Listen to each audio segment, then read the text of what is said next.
DMS TV channel muso aw ni ce aw ni yatuma hayaw bisimila ka dɔn kibaru kɛnɛ kan foli ani tanu b'an kanubaga n'a lamɛnbagaw bɛɛ lajɛlen Mali kɔnɔ ani Mali kɔ kan bi ye alamisa ye décembre kalo tile 4 san 2025 aw ka dɔn kibaru bi wagati seli foli kɔfɛ kunnafoniba minnu b'an bolo k'olu da kulu kan olu dɔw bɛ tali kɛ an ka Mali état-major des armées bɛ bɔ ka communiqué min yɛrɛ kɔnɔna na a b'a da Mali population bɛɛ lajɛlen yɛrɛ tulo la ko ni dɔgɔkun laban ninnu yɛrɛ kɔnɔna na k'an ka Mali finitigilakaw ye opération belebele minnu yɛrɛ kɔni kɛ an ka jamana ye région caman yɛrɛ kɔnɔna ko k'a fɔ aw ɲɛna ko olu ye sebaya sɔrɔ ko yɛrɛ kɔnɔna Tarata tɛmɛnen décembre kalo tile 2 san 2025 a yirara k'a fɔ ko la comité interministériel de gestion des crises et catastrophes k'olu ni an ka jamana premier ministre yɛrɛ kɔni ye ɲɔgɔn ye ni o ye le général Abdoulaye Mayiga yɛrɛ ye wa kumaɲɔgɔnya yɛrɛ kɔnɔna na u y'a yira k'a fɔ ko u ye fɛɛrɛ belebele minnu kɔni yɛrɛ latigɛ walasa tajimafɛnw yɛrɛ kɔni gɛlɛya yɛrɛ kɔni ka dabila Mali jamana yɛrɛ kɔnɔna na ko o fɛɛrɛ ninnu bɛɛ lajɛlen yɛrɛ kɔni ta ye ɲɛtaga yɛrɛ de sɔrɔ sabula u ye fɛɛrɛ minnu yɛrɛ kɔni latigɛ o kɛra sababu ye ni tajimafɛn caman yɛrɛ kɔni bɛ ka don an ka Mali jamana yɛrɛ kɔnɔna na wa u ka kumaw yɛrɛ fana kɔnɔna na u y'a yira k'a fɔ ko maa fɛn fɛn yɛrɛ kɔni bɛ minnu yɛrɛ kɔni bɛ ka tajimafɛnw yɛrɛ kɔni ta ni ka taga feere k'a sɔrɔ yamaruya fosi yɛrɛ de ma d'u ma ale ni minnu yɛrɛ fana bɛ ka citerne yɛrɛ kɔni détourner ko u bɛna dankari olu ka walejugu bɛɛ lajɛlen yɛrɛ fana la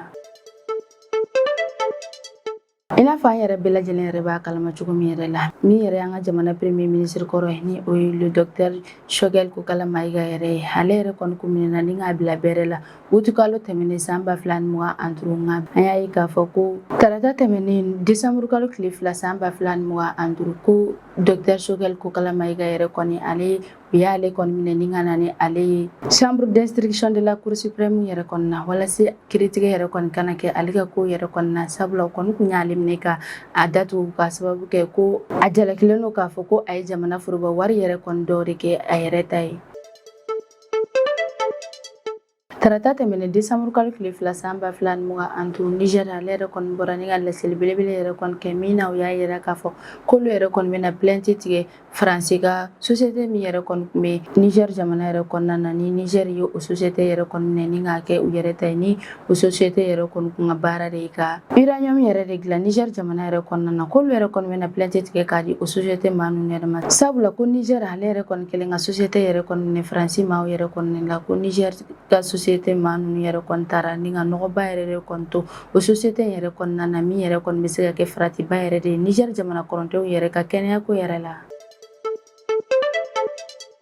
tɛnɛ tɛmɛnen décembre kalo tile fɔlɔ san 2025 a yirara k'a fɔ ko CEDEAO ale ka délégation belebele dɔ yɛrɛ kɔni taara Guinée Bissau jamana yɛrɛ kɔnɔna na walasa ka taga gɛlɛya min yɛrɛ bɛ Guinée Bissau jamana yɛrɛ kɔnɔna na ni ka taga ɲɛ yɛrɛ kɔni ɲini o gɛlɛya ninnu yɛrɛ la sabula i n'a fɔ an bɛɛ lajɛlen yɛrɛ b'a kalama wagati tɛmɛnen yɛrɛ kɔnɔna coup d'état min yɛrɛ kɔni kɛra Guinée Bissau jamana yɛrɛ kɔnɔna na o kɛra sababu ye ni ka Guinée Bissau ale ka sariya sunba baara caman yɛrɛ de tiɲɛ wa fana Guinée Bissau finitigilaka minnu yɛrɛ kɔni sigira u ka fanga yɛrɛ kɔni na olu yɛrɛ kɔni u ka population maaw yɛrɛ kɔni bali manifestation grève bɛɛ lajɛlen yɛrɛ la o de kosɔn CEDEAO jɛkulu maa ninnu yɛrɛ kɔni tagara teliya yɛrɛ kɔni na walasa u bɛ se ka taa solution sɔrɔ ko in na cogo min na ni kunnafoniyaba ninnu yɛrɛ de b'an bolo koro bi an bɛna min walawala o ye an ka bi don kibaru kɔnɔna na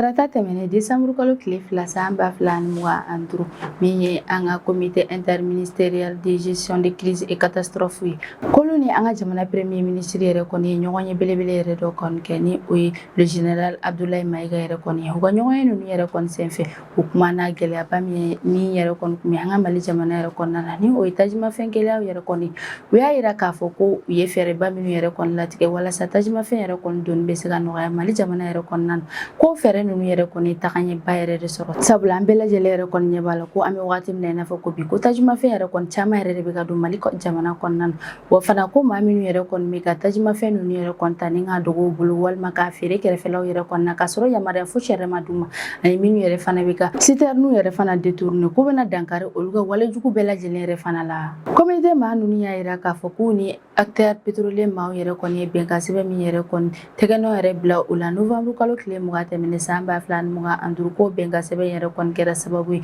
n'u ye fɛɛrɛ min yɛrɛ kɔni latigɛ o kɔnɔna na k'o fɛɛrɛ in yɛrɛ kɔni ye sebayaba yɛrɛ de sɔrɔ k'u ka accord in yɛrɛ kɔni kɛra sababu ye ni ka fɛɛrɛ belebele minnu yɛrɛ kɔni latigɛ o fɛɛrɛ ninnu yɛrɛ kɔni kɛra sababu ye ni citerne yɛrɛ kɔni kun bɛ mɛnniba min yɛrɛ kɔni kɛ douane yɛrɛ kɔnɔna o t'o kɛ tuguni sabula u y'a yamaruya douane maaw yɛrɛ kɔni fan fɛ k'u ka citerne baaraw yɛrɛ bɛɛ lajɛlen yɛrɛ kɔni kɛ teliya la ka sanga 24 yɛrɛ de ni o ye tile kuntagalajan kelen yɛrɛ de ye o yɛrɛ de kɛra sababu ye walasa citerne caman yɛrɛ kɔni bɛ se ka don ɲɔgɔn fɛ Mali jamana yɛrɛ kɔnɔna na walasa ka dankari citernew bɛɛ lajɛlen retardeli la an ka jamana kɔnɔ o fɛɛrɛ belebele ninnu yɛrɛ fana kɔnɔna na u ye sariya kura dɔw yɛrɛ kɔni sigi sen kan min na u y'a yira k'a fɔ ko 100 sara la ko tajimafɛn min yɛrɛ kɔni bɛ don Mali jamana yɛrɛ kɔnɔna na k'u bɛ 70 olu yɛrɛ kɔni di station de service maaw yɛrɛ kɔni ma wala saba tɔ yɛrɛ kɔni ko bɛ di industrie baarakɛlaw yɛrɛ fana de ma k'u ka o fɛɛrɛ belebele ninnu yɛrɛ bɛɛ lajɛlen yɛrɛ kɔni taara walasa ka tajimafɛnw yɛrɛ kɔni tilani yɛrɛ kɔni kɛɲɛ ale ni ka dankari tajimafɛn ko gɛlɛya yɛrɛ kɔnɔna na an ka Mali jamana yɛrɛ kɔnɔna na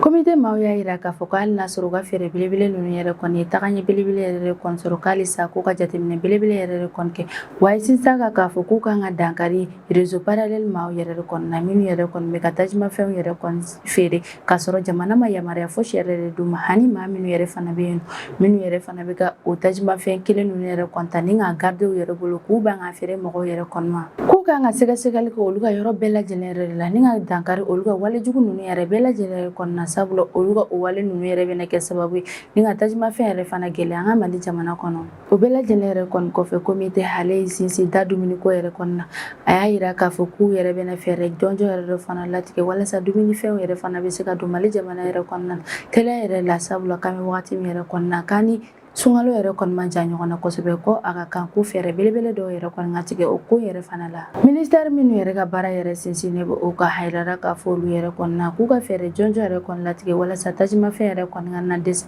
an ka Mali jamana yɛrɛ kɔnɔna na tuguni wa fana k'u k'u cɛsiri walasa tajimafɛn yɛrɛ kɔni ka don an ka Mali jamana yɛrɛ kɔnɔna na fana sanga ni wagati bɛɛ lajɛlen yɛrɛ la Mali jamana premier ministre ni o ye le général Abdoulaye Mayiga yɛrɛ kɔni ye ale ka kuma kuncɛ kuma yɛrɛ kɔni la a ye bɛɛ lajɛlen yɛrɛ fɔ wa a y'a ɲini bɛɛ lajɛlen yɛrɛ kɔni fɛ fɛn fɛn yɛrɛ kɔni bɛ ka se ko n'a donko bɛɛ lajɛlen yɛrɛ kɛ walasa tajimafɛn gɛlɛya yɛrɛ bɛ se ka ban an ka Mali jamana yɛrɛ kɔni kɔnɔna na k'u ka dɔ yɛrɛ kɔni fara u ka cɛsiri yɛrɛ kan kosɛbɛ walasa ko bɛɛ lajɛlen yɛrɛ bɛ se ka sigi sen kan cogo min yɛrɛ la wa o bɛɛ lajɛlen yɛrɛ kɔni kɔfɛ a ye an ka jamana ɲɛmaa le général Assimi Darme yɛrɛ kɔni fɔ a ka dɛmɛ yɛrɛ kan k'a ɲɛsin maa dɔw yɛrɛ kɔni minnu yɛrɛ kɔni tun bɛ k'u seko n'u donko bɛɛ lajɛlen yɛrɛ kɔni kɛ walasa crise min yɛrɛ kɔni bɛ Mali jamana yɛrɛ kɔnɔna na ni o ye tajimafɛnw yɛrɛ kɔni o gɛlɛya ninnu yɛrɛ bɛɛ lajɛlen yɛrɛ bɛ se ka ban cogo min yɛrɛ la an ka Mali état major des armées bɛ b'u ka communiqué belebele dɔ yɛrɛ kɔni kɛ communiqué min yɛrɛ kɔnɔna na a b'a da Mali jamana kɔnɔden bɛɛ lajɛlen yɛrɛ kɔni tulo la ko k'an ka Mali finitigilakaw ka dɔgɔkun tɛmɛnen opération min yɛrɛ kɔni tun bɛ ka kɛ opération dugu koloko hukumu kɔnɔna yɛrɛ la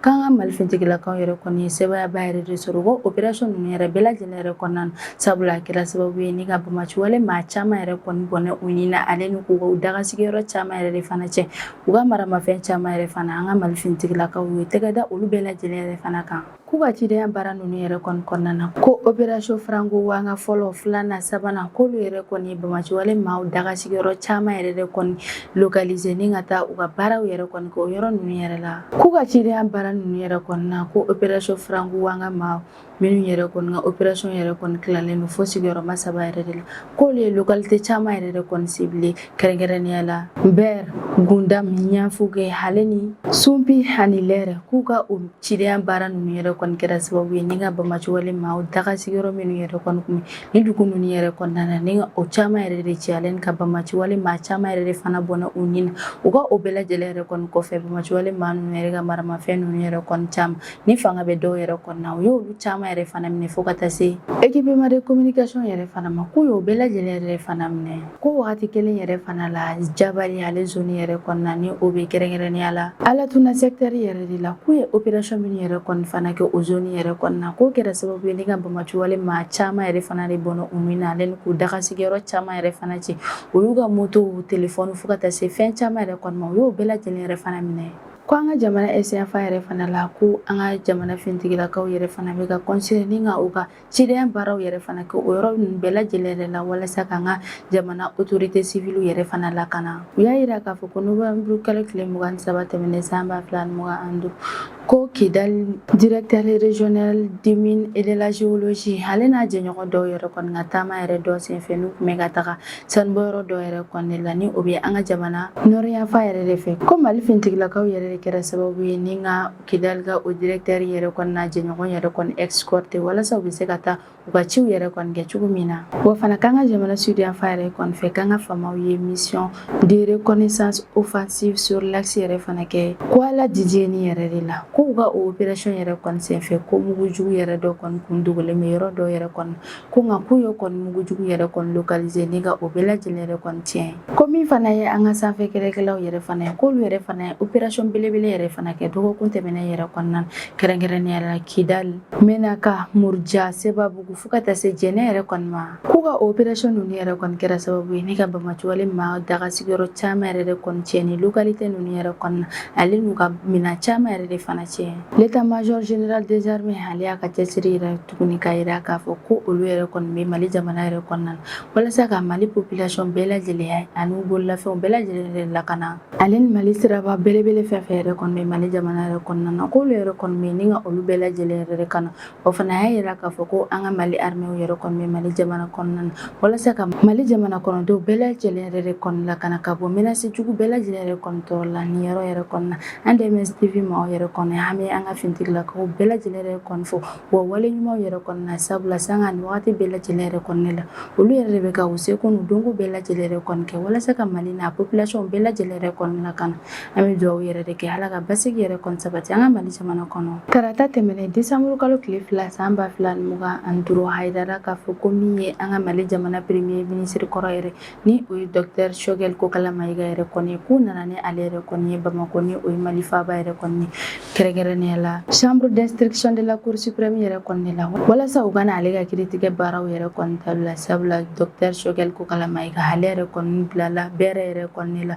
utu kalo tɛmɛnen san 2025 ka d'a kan a jalakilen don k'a fɔ k'a ye Mali jamana foroba wari yɛrɛ de kɔni détourné kunnafoniya dɔw y'a yira k'a fɔ ko docteur Choguel Kokala Mayiga k'ale yɛrɛ kɔni bɔra maison d'arrêt la min yɛrɛ kɔni bɛ Kulukoro tɛnɛ su yɛrɛ de k'a jugu ye tarata yɛrɛ kɔni na ni ka na ni ale ye Bamako faaba yɛrɛ la o nana ni ale ye Bamako yɛrɛ walasa u ka se ka taga n'a ye kiiritigɛsow yɛrɛ kɔni la walasa kuma yɛrɛ kɔni bɛ se ka taa kɛ docteur Choguel Kokala Mayiga jalakilen don k'a fɔ k'a ye ko min yɛrɛ kɔni kɛ u bɛ se ka taa kumaɲɔgɔnya yɛrɛ kɔni kɛ o ko in yɛrɛ kan o de kosɔn u tagara n'a ye cour suprême yɛrɛ kɔni na tarata tɛmɛnen yɛrɛ kɔni na walasa docteur Choguel Kokala Mayiga ale yɛrɛ kɔni ka se ka taa ɲɛfɔli yɛrɛ kɔni kɛ o ko in yɛrɛ kan kunnafoniya ninnu y'a yira k'a fɔ ko kiiritigɛ baara ninnu yɛrɛ kɔni daminɛna nɛgɛ kanɲɛ 12 wagati yɛrɛ de kɔni na min n'a yɛrɛ kɔni an ka jamana kiiritigɛ ɲɛmɔgɔbaw yɛrɛ kɔni ɲininkali caman yɛrɛ de kɔni tɛngu docteur Choguel Kokala Mayiga yɛrɛ kɔni la u ye ɲininkali minnu yɛrɛ kɔni tɛngu a la o de ye ka docteur Choguel Kokala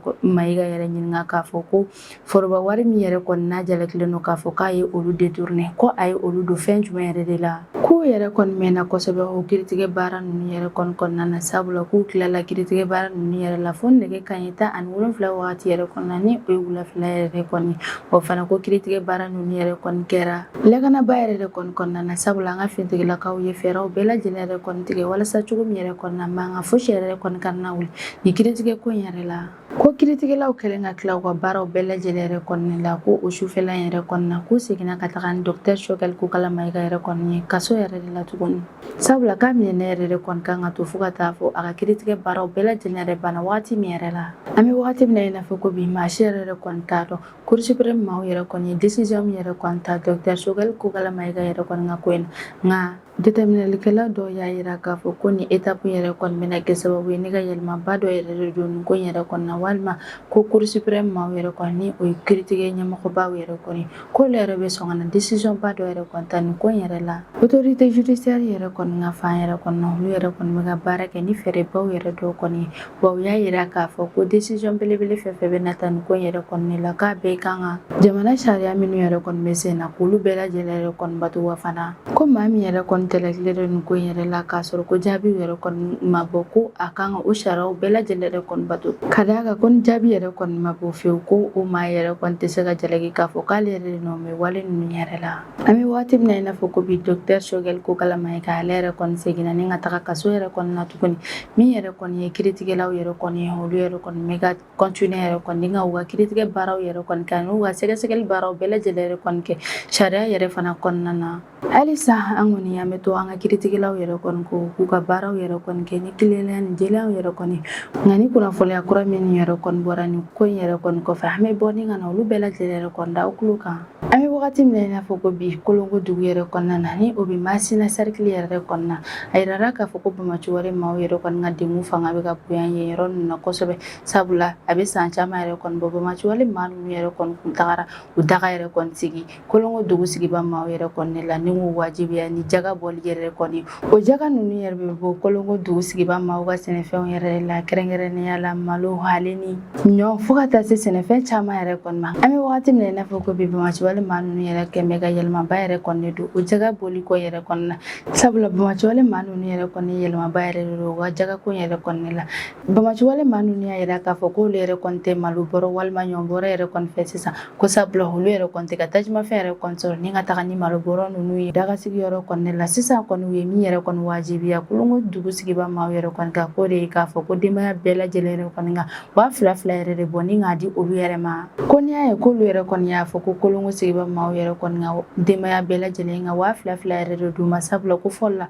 k'u tun bɛ malo min yɛrɛ kɔni di olu ma jaga yɛrɛ kɔni na k'olu tun bɛ taga olu feere de walasa ka wari yɛrɛ kɔni sɔrɔ o ko la ko nka ko sisan olu tɛna se ka taga ni malo ninnu yɛrɛ ni ka t'u feere ka sababu kɛ tajumafɛn gɛlɛya yɛrɛ kɔni ye Bamaciwale maa ninnu ka yɔrɔ yɛrɛ kɔni na ko de kosɔn olu yɛrɛ kɔni ko k'u ka 2000 yɛrɛ de kɔni di olu yɛrɛ ma. An bɛ wagati min na i n'a fɔ ko bi Bamaciwale maa ninnu yɛrɛ kɔni ka nin sariya jugu ninnu yɛrɛ kɛlen bɛ ka Kolongo dugu sigiba maaw yɛrɛ kɔni jɔrɔ kosɛbɛ sabula o bɛ kɛ wagati min yɛrɛ kɔni na o y'a sɔrɔ Kolongo dugu sigiba maaw yɛrɛ kɔni kan ka 500 yɛrɛ kɔni sara walasa olu yɛrɛ kɔni ka se ka ji yɛrɛ kɔni sɔrɔ ni ka taa kɛ u ka forow yɛrɛ kɔni la sabula office du Niger maaw yɛrɛ kɔni y'a yira olu la k'u kan ka 500 yɛrɛ de sara walasa u bɛ se ka ji yɛrɛ kɔni sɔrɔ. An bɛ wagati min na i n'a fɔ ko bi Kolongo sigiba maaw yɛrɛ kɔni u t'a dɔn u b'u ko yɔrɔ min na ni ka t'u ja yɔrɔ min yɛrɛ kɔni fankelen yɛrɛ kɔni na Bamaciwale maaw yɛrɛ kɔni ka daga sigilen yɛrɛ de b'u da la fankelen yɛrɛ fana la office du Niger maaw yɛrɛ fana ka wariko yɛrɛ de fana bɛ yen nɔ wariko gɛlɛyaw yɛrɛ de la ni wale yɛrɛ kɔni kɛlen don ka denbaya caman yɛrɛ de jɔrɔ kosɛbɛ kosɛbɛ Kolongo dugu yɛrɛ kɔnɔna na ko n'i y'a ta k'a lajɛ ko wali min yɛrɛ kɔni bɛ olu bolo walasa u ka se ka balo ale n'u ka kɛnɛyako yɛrɛ kɔni baaraw kɛ ni olu yɛrɛ kɔni ko Bamaciwale maaw yɛrɛ kɔni taara u daga sigi olu da la ni ka o wari bɛɛ lajɛlen yɛrɛ minɛ olu la u ka dugulamɔgɔ y'a yira k'a fɔ k'an bɛ wagati min na i n'a fɔ ko bi ko se yɛrɛ kɔni t'olu ye ko o la sa k'olu yɛrɛ kɔni wajibiyalen yɛrɛ kɔni don ka Bamaciwale maa ninnu yɛrɛ kɔni ka wari kɔfɔlen yɛrɛ kɔni d'u ma ko walima k'u ka dankari u ni yɛrɛ kɔni na ni yɔrɔ yɛrɛ la an bɛ welewelemada kɛ ni ka ɲɛsin an ka jamana autorité maaw yɛrɛ kɔni ma wa weleteliya yɛrɛ kɔni na ni ka dɛmɛ belebele yɛrɛ kɔni don ni k'a ɲɛsin Kolongo ale n'an ka tɔgɔdala yɔrɔ bɛɛ lajɛlen yɛrɛ kɔni na sabula o mago bɛ an ka autorité ka dɛmɛ teliya yɛrɛ de la. Tɛnɛ tɛmɛnen décembre kalo tile fɔlɔ san 2025 a yirara k'a fɔ ko CEDEAO délégation belebele dɔ yɛrɛ kɔni y'u kunda Guinée Bissau jamana yɛrɛ kɔnɔna na walasa gɛlɛya min yɛrɛ kɔni bɛ Guinée Bissau jamana kɔnɔna na an bɛ wagati min na i n'a fɔ ko bi ni ka taa solution yɛrɛ kɔni ɲini o gɛlɛya ninnu yɛrɛ la sabula ko gɛlɛya ninnu yɛrɛ bɛɛ lajɛlen yɛrɛ sababu bɔla coup d'état min yɛrɛ kɔni kɛra Guinée Bissau jamana kɔnɔna na wagati laban yɛrɛ la Sierra Leone jamana ɲɛmaa ni o ye Julius Maada Bio yɛrɛ kɔni ale ni CEDEAO jɛkulu tɔw yɛrɛ kɔni olu ni Guinée Bissau fintigilaka minnu kɔni kɛra sababu ye ni ka Umaru Embalo Sissoco yɛrɛ ka fanga yɛrɛ kɔni dabiri olu ni o fintigilakaw ɲɛmɔgɔ yɛrɛ kɔni kan ka ɲɔgɔn ye u ka ɲɔgɔn ye yɛrɛ fana senfɛ k'u ka fanga sinamatɔ maa dɔ yɛrɛ fana o fana sen bɛ ɲɔgɔn ye yɛrɛ kɔni na walasa u ka se ka fɛɛrɛw yɛrɛ kɔni latigɛ walasa Guinée Bissau ale sariya sunba min yɛrɛ kɔni kɔnɔna na ni gɛlɛyaw yɛrɛ b'a kɔnɔna na ni ka ordre bila o bɛɛ lajɛlen yɛrɛ la fintigilaka minnu yɛrɛ kɛra sababu ye ni ka Umaru Embalo Sissoco ale yɛrɛ ka fanga yɛrɛ kɔni dabiri ni o ɲɛmɔgɔya yɛrɛ kɔni bɛ Général Hortan Tam yɛrɛ kɔni olu yɛrɛ kɔni ye dankari manifestation ale ni grève bɛɛ lajɛlen yɛrɛ la Guinée Bissau jamana yɛrɛ kɔnɔna na o fana u ye yamaruya yɛrɛ kɔni di ko Guinée Bissau institution bɛɛ lajɛlen yɛrɛ kɔni k'u ka baaraw bɛɛ lajɛlen yɛrɛ fana daminɛ u ka fanga sinamatɔ ni o ye Fernando Dias yɛrɛ kɔni ni ale yɛrɛ kun y'a yira wagati laban ninnu yɛrɛ kɔni na k'ale yɛrɛ de ye u ka kalata in yɛrɛ sebaya sɔrɔ ale yɛrɛ kɔni sigilen don ka CEDEAO maaw yɛrɛ kɔni kɔnɔ walasa u ka se ka décision yɛrɛ kɔni ta ale ni k'u ka jamana sariya sunbaw bɛɛ bɛɛ lajɛlen yɛrɛ kɔni sigi a sigicogo ɲuman yɛrɛ la ka kalataw jaabi bɛɛ lajɛlen yɛrɛ fana cari walasa jamana kɔnɔdenw yɛrɛ kɔni bɛ se ka bɔ dutu yɛrɛ la cogo min yɛrɛ kɔni na sabula Fernando Dias ale yɛrɛ kɔni y'a bila a kunna k'a fɔ k'ale yɛrɛ de kalata ɲɛmɔgɔya yɛrɛ kɔni sɔrɔ Guinée Bissau jamana kɔnɔ. Nations Unies ale ni communauté internationale maaw yɛrɛ kɔni bɛ ka nin situation yɛrɛ kɔni yira k'a fɔ ko jɔrɔna koba yɛrɛ de wa fana u ye nin situation yɛrɛ kɔni jalaki kosɛbɛ. Guinée Bissau ni ale yɛrɛ kɔni ye jamana ye ni gɛlɛyaba yɛrɛ kɔni bɛ jamana minnu yɛrɛ kɔni kɔnɔna na kabini wagati tɛmɛnenw yɛrɛ kɔni na ko nin coup d'état ko in yɛrɛ kɔni kɛra sababu ye n'u k'u ka jamana kɔnɔden caman yɛrɛ kɔni jɔrɔ sabula u sirannen don kosɛbɛ ko kɛlɛba yɛrɛ de kɔni ka na wuli u ka jamana yɛrɛ kɔnɔna na. An bɛ wagati min na i n'a fɔ ko bi CEDEAO maaw yɛrɛ kɔni tagara Guinée Bissau yɛrɛ jamana yɛrɛ kɔnɔna na walasa u ka se ka taga kuma u ka jamana ɲɛmaa kura yɛrɛ kɔni fɛ min yɛrɛ kɔni sigira u ka jamana fintigilaka dɔw yɛrɛ kɔni fɛ. Umar Ambalo ale ka fanga dafiri yɛrɛ kɔni kɔfɛ Niger ale bɔra ka laseli belebele dɔ yɛrɛ kɔni kɛ min na a y'a yira k'a fɔ ko société français Eurono yɛrɛ kɔni ni ale yɛrɛ kɔni tun bɛ Niger jamana yɛrɛ kɔni kan n'u kɔnɔna na n'u ka baara de kɔni tun ye ka uranium yɛrɛ de sɛnɛ Niger jamana kɔnɔ k'olu yɛrɛ kɔni bɛna plainte yɛrɛ kɔni tigɛ ni k'a di ni société maa ninnu yɛrɛ kɔni ma sabula a yirara k'a fɔ ko société maa ninnu yɛrɛ kɔni tun bɛ baara kɛ site min yɛrɛ kɔni na Niger jamana yɛrɛ kɔnɔna na ni o bɛ Arli yɛrɛ de k'u tagara ka nɔgɔba yɛrɛ dɔw kɔni to o yɔrɔ kɔfɛlen yɛrɛ kɔni na nɔgɔ min yɛrɛ kɔni bɛna se ka kɛ sababu ye ni ka dankari Niger ale jamana kɔnɔdenw yɛrɛ ka kɛnɛya yɛrɛ la kosɛbɛ o ko hukumu yɛrɛ kɔni de la Niger ale yɛrɛ kɔni bɔra k'a fɔ k'ale yɛrɛ kɔni bɛna plainte yɛrɛ de tigɛ Niger ministre de défense de la justice ale ka kɔrɔfɔ yɛrɛ kɔni la k'u ye fɛɛrɛ minnu yɛrɛ kɔni latigɛ ni ka taga ni ɲɔgɔn yɛrɛ kɔni na k'olu y'a yira k'a fɔ ko nɔgɔ yɛrɛ kɔni ka ca kosɛbɛ wa fana k'a bɛ se ka dankari yɛrɛ wa kɛnɛya ko yɛrɛ la sabula ko produit chimique caman yɛrɛ de bɛ o nɔgɔ ninnu yɛrɛ kɔni la ministre ale yɛrɛ kɔni bɛ urano yɛrɛ jalaki k'a fɔ ko halisa k'a bɛ ka continuer kɔni ka Niger population maaw yɛrɛ kɔni ka faratiba yɛrɛ de bila olu ka kɛnɛya ko yɛrɛ la sabula ko n'i y'a ye k'u tagara ka nin nɔgɔba yɛrɛ kɔni to nɔgɔ min yɛrɛ kɔni bɛna se ka gɛlɛyaba yɛrɛ bila u ka jamana population ka kɛnɛya ko yɛrɛ la ko o b'a yira k'a fɔ k'a bɛ ka continuer de hali sisan ka dankari Niger kɛnɛya ko yɛrɛ la k'u ka o nɔgɔ yɛrɛ fana bɛ ka kɛ sababu ye ni ka Niger jamana yɔrɔ caman yɛrɛ fana nɔgɔ Niger ministre y'i sinsin a kan k'a fɔ ko urano k'ale yɛrɛ fana tɛ ka sɔn fewu Niger jamana ka kiiritigɛsow yɛrɛ kɔni ka décision yɛrɛ kɔni ma ko ni olu yɛrɛ kɔni bɔra ni ka plainte yɛrɛ kɔni déposé urano yɛrɛ tɔgɔ la ko bɛ kɛ sababu ye ni urano ale yɛrɛ kɔni b'a dɔn k'a fɔ k'a ye walejugu min yɛrɛ kɔni kɛ ni ka na o nɔgɔ ninnu yɛrɛ bɛɛ lajɛlen yɛrɛ kɔni cɛ ka bɔ Niger jamana yɛrɛ kɔnɔna na wa a bɛ hakililajigi yɛrɛ kɔni kɛ k'a fɔ ko jamana kɔnɔdenw yɛrɛ kɔni ka kɛnɛya ko yɛrɛ kɔni k'u kan ka protéger kosɛbɛ yɛrɛ de ni plainte yɛrɛ bɛna kɛ nafaba yɛrɛ de ye Niger ale ni urano ka ko yɛrɛ kɔni na o fana bɛna kɛ sababu ye don n'a nataw yɛrɛ kɔni na ni décision kuraw yɛrɛ kɔni bɛna ta ni jamana ninnu yɛrɛ kɔnɔna na i n'a fɔ an bɛɛ lajɛlen yɛrɛ b'a kalama cogo min yɛrɛ kɔni na Niger jamana yɛrɛ kɔni lakanabaliya caman yɛrɛ de kɔni bɛ o ko hukumu yɛrɛ de la an y'a ye k'a fɔ ko tɛnɛ tɛmɛnen décembre kalo tile fɔlɔ san 2025 min yɛrɛ kɔni ye Nigeria ministre de la défense yɛrɛ kɔni ye k'ale yɛrɛ kɔni y'a ka démission yɛrɛ kɔni kɛ ni laseliba yɛrɛ kɔni kɛra ka bɔ Nigeria ale ka présidence yɛrɛ kɔni la min na o y'a yira k'a fɔ ko Mohamed Badaru Abubakar yɛrɛ kɔni n'ale sisan yɛrɛ bɛ san 63 yɛrɛ kɔni na k'ale yɛrɛ kɔni y'a ka démission yɛrɛ kɔni kɛ k'a sababu kɛ a ka kɛnɛya ko yɛrɛ de ye k'a ka o démission yɛrɛ bɛ kɛ wagati min yɛrɛ kɔni na o y'a sɔrɔ Nigeria jamana yɛrɛ bɛ gɛlɛyaba yɛrɛ de kɔnɔna na kɛrɛnkɛrɛnnenya la lakanako yɛrɛ de la min na u ka jamana ɲɛmaa yɛrɛ ni o ye Bola Tinubu yɛrɛ ye ale ye laseli belebele dɔ yɛrɛ kɔni kɛ dɔgɔkun tɛmɛnen yɛrɛ la min na a y'a yira k'a fɔ ko Nigeria jamana yɛrɛ kɔni ka lakanako yɛrɛ bɛ faratiba yɛrɛ de la ko dɔgɔkun tɛmɛnen yɛrɛ kɔni la ko minɛli caman yɛrɛ de kɔni kɛra u ka jamana yɛrɛ kɔnɔna na kɛrɛnkɛrɛnnenya la kalandenw yɛrɛ kɔni k'u y'olu maa caman yɛrɛ de kɔni minɛ kalanyɔrɔ yɛrɛ la dɔw yɛrɛ fana taara minɛ fo sisow yɛrɛ fana kɔnɔ wa fana k'u ka jamana nord ouest yanfa yɛrɛ kɔni na ko maa fagala caman yɛrɛ kɔni bɛ o yɔrɔ ninnu yɛrɛ la min yɛrɛ fana ye nord est yanfa yɛrɛ kɔni na ko diinɛ ko kɛlɛ caman fana bɛ o yɔrɔ yɛrɛ la k'u ka jamana cɛmancɛ yanfa yɛrɛ fana la ko dugukolo kelen caman yɛrɛ de bɛ o yɔrɔ ninnu yɛrɛ la wa sidi yanfa yɛrɛ fana la maa minnu yɛrɛ kɔni b'u ka jamana kɔnɔna na n'u bɛ fɛ k'u ka jamana yɛrɛ kɔni dilan olu caman yɛrɛ fana b'u ka sidi yanfa ninnu la nin bɛɛ lajɛlen yɛrɛ fana bɛ fara Donald Trump ni o ye États-Unis jamana ɲɛmaa yɛrɛ kɔni ale ka menace yɛrɛ kɔni ma k'a ɲɛsin Nigeria jamana yɛrɛ kɔni ma sabula wagati laban ninnu yɛrɛ kɔni na an y'a ye k'a fɔ ko Donald Trump ale yɛrɛ kɔni ko Nigeria yɛrɛ kɔni menace k'a fɔ ko ni kɛlɛcɛ faga yɛrɛ kɔni ma dabila Nigeria jamana yɛrɛ kɔnɔna na ko États-Unis ale yɛrɛ kɔni bɛ wulikajɔba yɛrɛ kɔni kɛ o ko in yɛrɛ la Nigeria jamana ka premier ministre ka nin démission yɛrɛ kɔni bɛna nɔ belebele yɛrɛ de bila Nigeria jamana ka lakanako yɛrɛ la nin de bɛ dansigi an ka bi don kibaru kan an m'an kanubaga na lamɛnbagaw bɛɛ lajɛlen fɔ Mali kɔnɔ ani Mali kɔ kan. Aw k'an bɛn a ɲɔgɔnna wɛrɛ ma.